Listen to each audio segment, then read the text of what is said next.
The Confidence Code by Katty and Claire Shipman. Picture a young woman who's absolutely terrified of public speaking. She tosses and turns at night, dreading an upcoming speech. When she finally approaches the podium, her hands shake as she grips her notes like they're a lifeline. She's dressed conservatively, as if her sensible outfit could somehow protect her. Her voice wavers. But here's the thing, she pushes through anyway. She battles her nerves and delivers her controversial message over and over, often to rooms packed with skeptical men.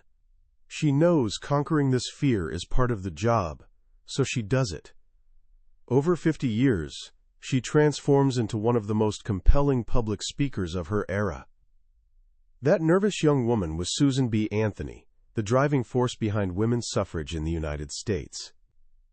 She spent her entire life fighting for a right she'd never personally get to use, passing away 14 years before women won the vote. But nothing stopped her, not her own fears, and certainly not a world that kept telling her she was wrong. Now fast forward to modern-day Pakistan, and imagine a young girl for whom simply attending school is an act of rebellion. At just 12 years old, she decides to take on the Taliban, blogging to the world about why girls deserve an education while schools explode around her. One day, extremists drag her off a school bus, shoot her in the head, and leave her to die. But she survives, and she refuses to quit. Her name is Malala Yousafzai. A century separates these two remarkable women, yet something connects them. It's that hard to describe but instantly recognizable quality. A quiet, powerful belief that they can achieve what they set out to do. It's the engine that transforms thought into action. It's confidence.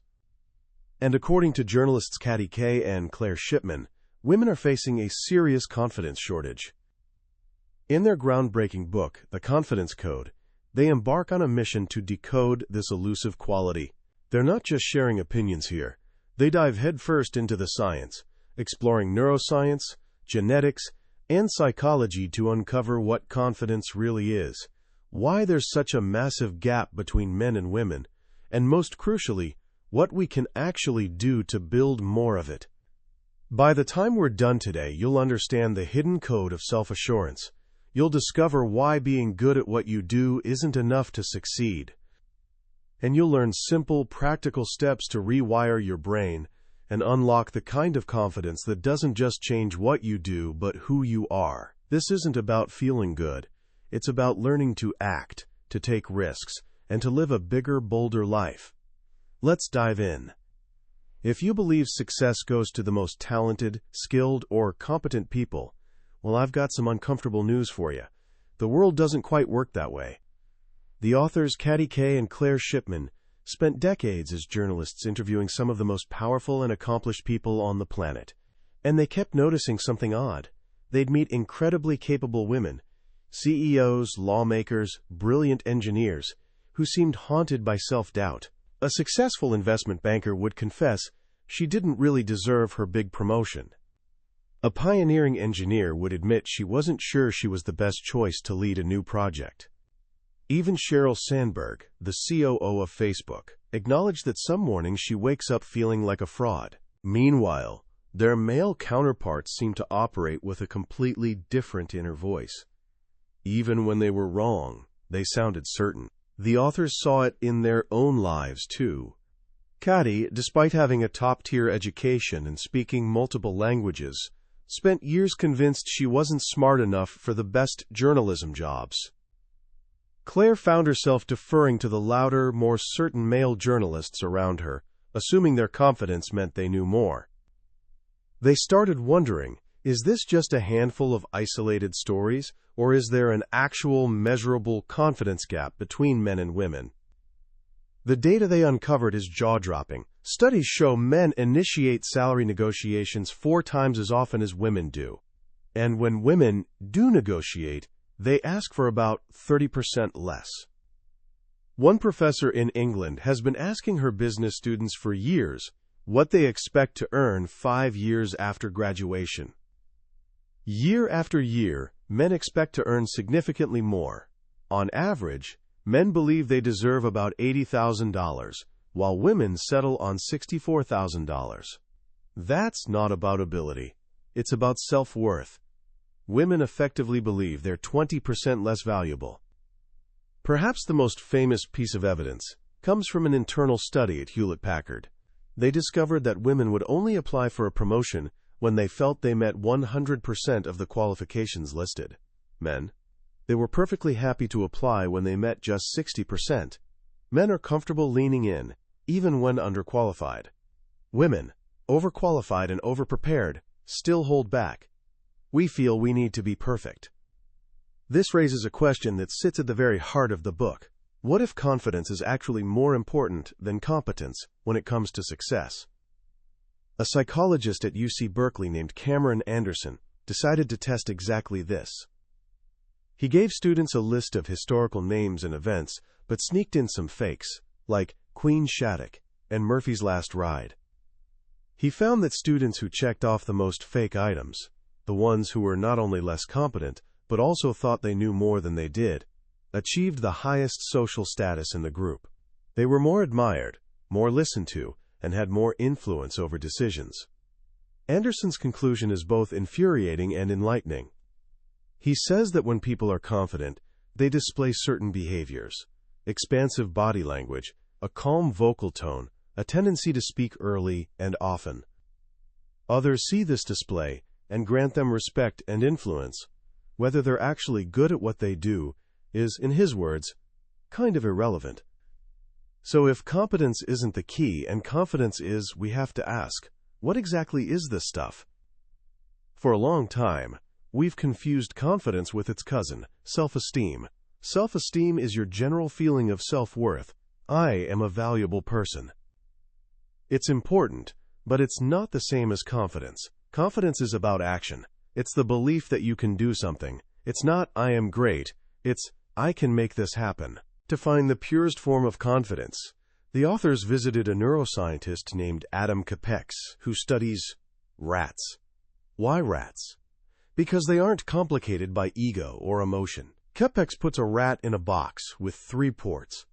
The middle one releases a mix of 2 smells. The rat's job is to sniff the mixture, decide which smell is dominant, and then poke its nose into the correct port on the left or right. If it's right, it gets a drop of water. But here's the catch. The rat has to wait for the water. If it's sure it made the right choice, it will wait patiently. If it's doubtful, it might give up and start a new trial, losing the time it already invested.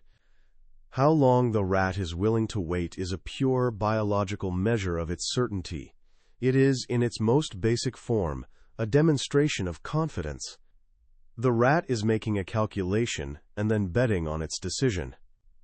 This led the authors to the most powerful definition in the entire book, given to them by psychologist Richard Petty. He said confidence is the stuff that turns thoughts into action. Think about that. It's the bridge between imagining something and doing it. You can have the best idea in the world, you can be the most talented person in the room, but without the confidence to act, your thoughts stay locked in your head. The women in that Hewlett-Packard study had the competence, but they lacked the confidence to act on it. Their inaction guaranteed they wouldn't get the promotion. The men's action gave them a shot. This simple definition, the stuff that turns thoughts into action, is the key to unlocking the rest of the code.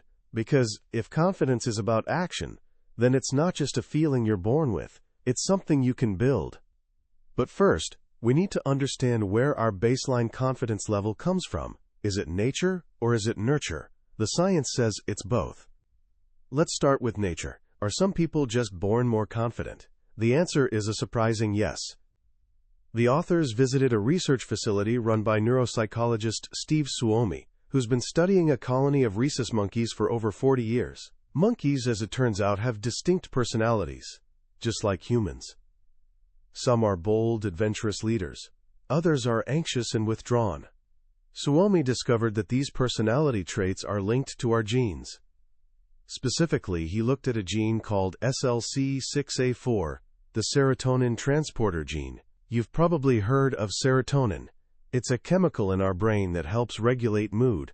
More of it generally makes you feel calmer and happier. This gene controls how efficiently your body uses serotonin. It comes in a few variations. One version with 2 long strands is very efficient. People with this version tend to be naturally more resilient and less prone to anxiety.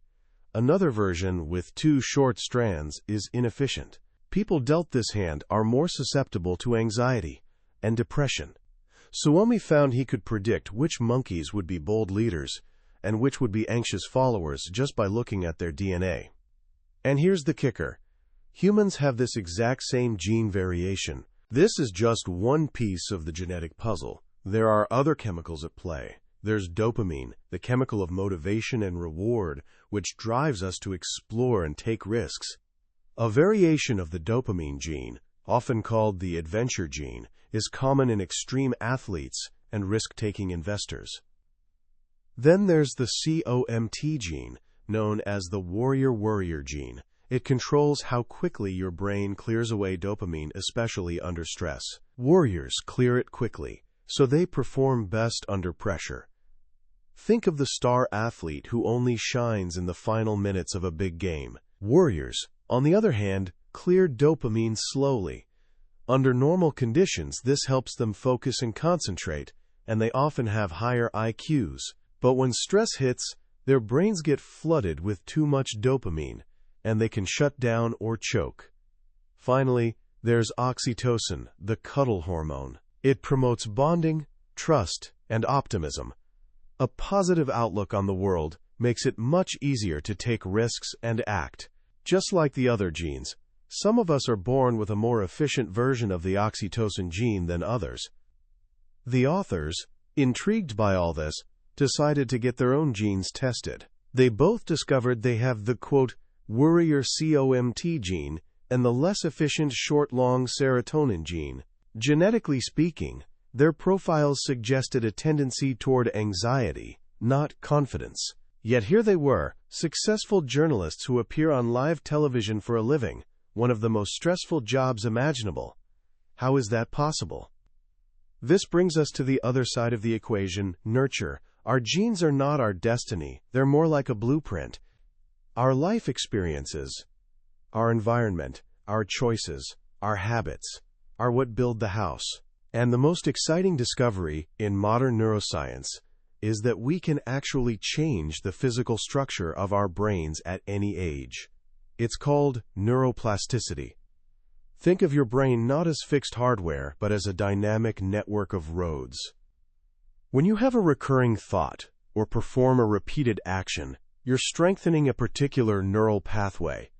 It's like turning a dirt path into a paved highway. Negative, anxious thoughts create superhighways for anxiety.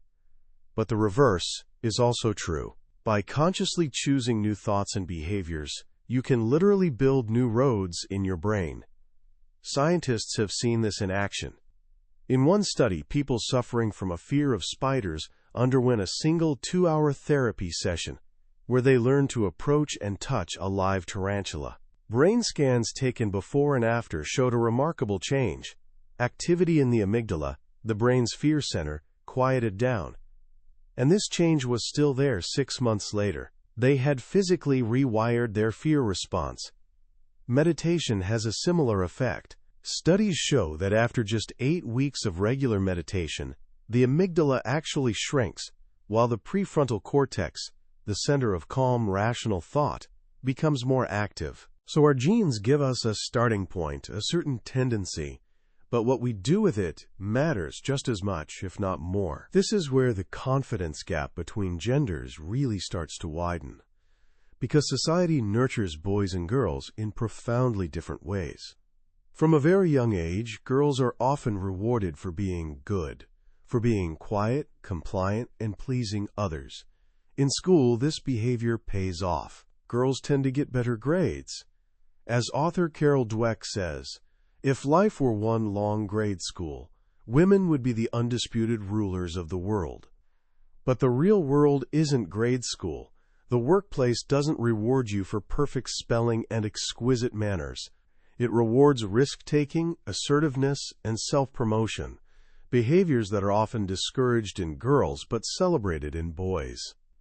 Boys, through roughhousing and competitive sports, learn to relish victory and, just as importantly, to shrug off defeat. They learn resilience. They learn to take a hit, get back up, and try again.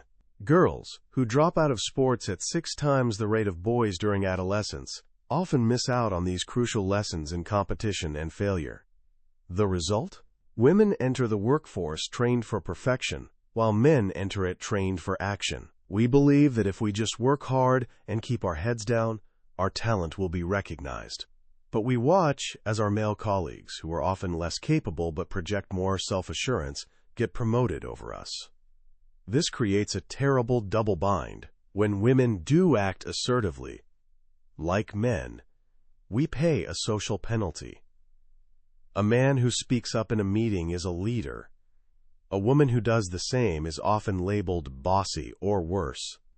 A study at Yale found that a female CEO who talked more than others was rated as less competent and less suited for leadership than a male CEO who talked for the exact same amount of time.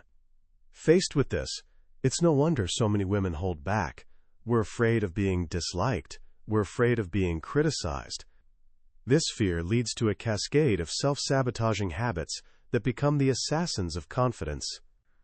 First, there's overthinking, or as psychologists call it, ruminating. Women do a lot more of it than men. We get stuck in a loop, replaying a mistake, dissecting a conversation, worrying about what someone thinks of us. This endless spinning isn't problem-solving, it's paralysis.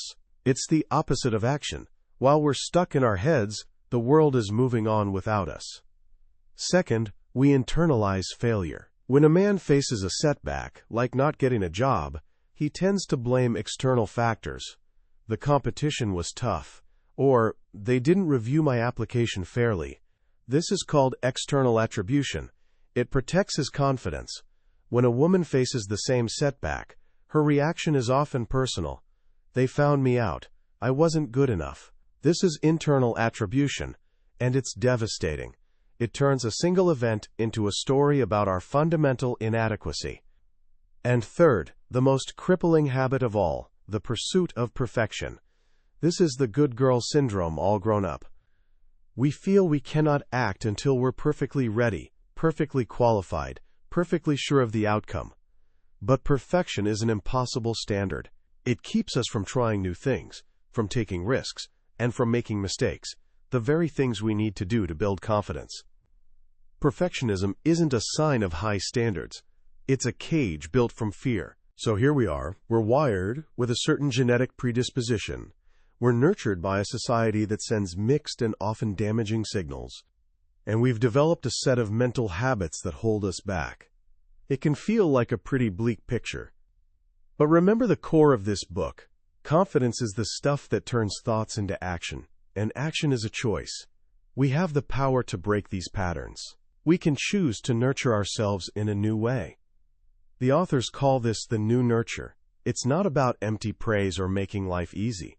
It's about grit, resilience, and embracing failure. One of the author's friends, a tech wizard, gave them the best advice. Fail fast. This is a concept from the startup world. Instead of spending months perfecting a single product, you create a bunch of simple prototypes, get them out into the world quickly, see what works, and discard the rest. The beauty of failing fast is that you're failing small. Each failure isn't a catastrophe. It's a data point. It's learning. This is the perfect model for building confidence. We need to stop seeing failure as proof of our inadequacy and start seeing it as an essential part of the process. How do we do this? First, we must leave our comfort zone. Confidence is built on the edge of our abilities. Start small. If you're afraid of speaking in meetings, make a goal to say just one thing in your next meeting. If you're afraid of networking, introduce yourself to one new person at an event. These small acts of courage are like deposits in your confidence bank account. They build on each other. Second, we have to stop ruminating and start rewiring. When you catch yourself in a loop of negative automatic thoughts, or NATs, you can't just tell yourself to stop. You have to actively challenge them. When a thought like, "I'm going to fail this presentation," pops into your head, don't fight it. Instead, reframe it. Ask yourself for an alternative interpretation. Maybe I'll do a good job. Or, even if it's not perfect, I'll learn something from the experience. Just creating another possibility weakens the power of the negative thought. Over time, this becomes a new mental habit. You're building a new highway in your brain. Third, we need to stop personalizing. The world does not revolve around you. Most people are too busy worrying about their own lives to obsess over your mistakes. When you receive criticism, try to see it as feedback about your work, not an attack on your character. One simple trick is to mentally say thank you before you respond. It creates a small buffer, allowing you to process the information more objectively instead of emotionally. And finally, we need to learn to own our accomplishments. When someone praises you, what's your first instinct? For many women, it's to deflect, "Oh, it was nothing," or "I just got lucky." Stop doing that. When you downplay your success, you're not just being modest. You're reinforcing a story in your own mind that you don't deserve it. The next time someone gives you a compliment, just say 2 simple words, "Thank you." It will feel strange at first, but it's a powerful way to start internalizing your own value. As we practice these habits, acting despite our fear, reframing our thoughts, and owning our successes, something remarkable begins to happen. We start to build real, authentic confidence. And this is the final, most beautiful part of the code. This new confidence doesn't have to look like the loud, chest-thumping bravado we often associate with men. It can be quiet. It can be humble. It can be collaborative. It can admit to vulnerability. The authors tell the story of a new female president in a developing country. Her male predecessors all traveled with a massive 25-car motorcade. She decided it was wasteful and cut it down to 5. Her advisors, especially the women, were horrified. They told her, "You're undermining the status of the presidency. People will think a woman is less than a man." Christine Lagarde, the head of the International Monetary Fund, gave her this advice: "Dare the difference." She told her, "Make it your selling point. Don't measure yourself against the yardsticks that men have used before you. You have a different perspective. You should be authentic about it." That is the art of confidence. It's not about becoming someone else. It's about having the courage to be fully yourself. It's about knowing your strengths and playing to them. It's about understanding that your way of leading, your way of contributing, is just as valid and often more effective. The confidence code isn't a secret password you need to learn. It's a practice. It's a choice you make every day. The authors boil it down to 3 simple, powerful commands. Think less, take action, be authentic. Confidence isn't the outcome of success. It's the engine. It's the fuel that allows you to step out of the quiet harbor of your comfort zone and into the vast, unpredictable, and beautiful ocean of your potential. You may not know exactly where you're going, and the waters might get rough, but you'll have the unshakable belief that you can handle whatever comes your way. And that is the greatest freedom of all. When you finish a book like The Confidence Code, you don't just close it and put it back on the shelf. It stays with you. It changes the way you see the world, and more importantly, the way you see yourself. The most powerful lesson for me is the radical redefinition of confidence itself. For so long, we've treated it like a personality trait, something you either have or you don't. We look at a charismatic leader or a bold artist and think, they're just born that way. But this book demolishes that myth. It reframes confidence not as a state of being, but as an act of doing, the stuff that turns thoughts into action. This is incredibly liberating. It means confidence isn't a passive feeling you have to wait for. It's an active choice you can make right now. It means that the path to becoming more confident isn't through positive affirmations or telling yourself you're great. The path is through taking small, courageous actions again and again, especially when you're scared. The feeling of confidence doesn't come before the action. It follows it. What I also find so profound is the book's exploration of the hidden forces that shape us. The idea that our society systematically trains girls for perfection and boys for resilience is a hard but necessary truth to confront. It helps explain so many of the frustrations and double standards that persist in our world. It's not about placing blame, it's about gaining awareness. Once you see the pattern, you can choose to break it, both for yourself and for the next generation. So how do we begin? How do we take these powerful ideas and weave them into the fabric of our lives? I believe it starts with one simple commitment: to embrace imperfection. For the next week, I want you to try this. Choose one small area of your life where you've been holding back because you're waiting for the perfect moment or the perfect plan. Maybe it's starting that workout routine, writing the first page of that story, or speaking up in a class. Give yourself permission to do it imperfectly. Do a 10-minute workout instead of an hour. Write one messy paragraph. Ask one clumsy question. The goal isn't to get it right. The goal is simply to act, to fail fast, and learn. And as you do this, pay attention to the voice in your head when that negative automatic thought pops up. This isn't good enough. People will think I'm stupid. Don't argue with it. Just notice it and then gently reframe it. Say to yourself, this is me taking action. This is me building confidence. This isn't a quick fix. It's a practice, like learning an instrument or a sport. But every time you choose action over inaction, every time you choose resilience over rumination, you are laying down a new neural pathway. You are physically rewiring your brain for courage. That was a summary of The Confidence Code by Katty and Claire Shipman. We've explored the main highways of their work today, but a summary is like looking at a map of a beautiful country. The real magic happens when you decide to travel there yourself. It's in the quiet moments, when a particular story or a simple phrase connects with you in a way you didn't expect. This summary is your map, designed to help you decide if this journey is one you want to take. If anything we've talked about today has resonated with you, I encourage you to grab a copy. Reading it isn't just about learning. It's an experience that can genuinely change the way you see yourself and the possibilities for your life. You can find a link to the book in the description below. Also, if you found this summary valuable, please take a moment to hit that like button and subscribe to the channel. It lets me know that this work is making a difference, and it ensures you won't miss our next journey into another life-changing book from the billionaire's bookshelf. Let's keep growing together.